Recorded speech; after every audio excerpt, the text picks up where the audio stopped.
ચૈત્ર સુદ 11નો દિવસ એટલે માતા રૂક્ષ્મણી અને જગત પિતા દ્વારકાધીશ એમનો વિવાહનો દિવસ છે।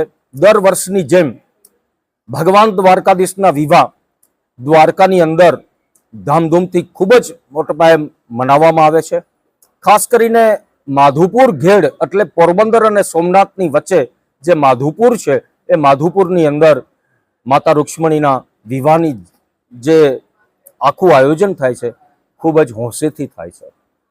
એક વાત સમજવી પડશે લોકોને, માતા રૂક્ષ્મણીનું હરણ નથી।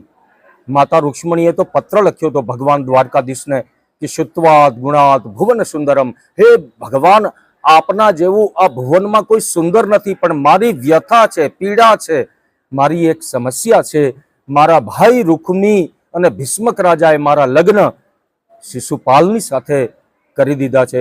જો આપ નહીં આવો તો મારા લગ્ન શિશુપાલની સાથે થશે। એટલે ભગવાન દ્વારકાધીશને જ્યારે પત્ર મળ્યો અને પત્ર વાંચી અને ભગવાન દ્વારકાધીશ કૌંડન્યપુર પહોંચ્યા।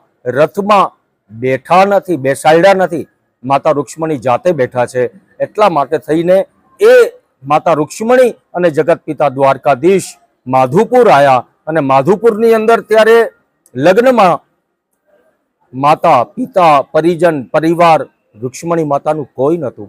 ત્યારે યદુવંશ નંદવંશ અહીર અને ગ્વાલાઓએ જાન કાઢી અને ત્યારથી ગુજરાતીમાં એક કહેવત બની, માધુપુરનો માંડવો અને જાદવકુળની જાન। એટલે જાન લઈ અને યાદવો આવ્યા અને એ દ્વારકાધીશની જાન આજે પણ એ જ વિધિવત રીતના દ્વાપર યુગથી માંડીને અત્યાર સુધીમાં એ જ વિધિ વિધાનથી સાથે આજે ભગવાન દ્વારકાધીશની જાન કેવી રીતના શુભાયમાન થાય છે, દિવ્યમાન થાય છે, એ આજે દ્વારકાધીશ અને માતા રૂક્ષ્મણીનો એ લગ્નનો દિવસ દ્વારકાની અંદર ખૂબ ધામધૂમથી મનાવે છે। જય દ્વારકાધીશ।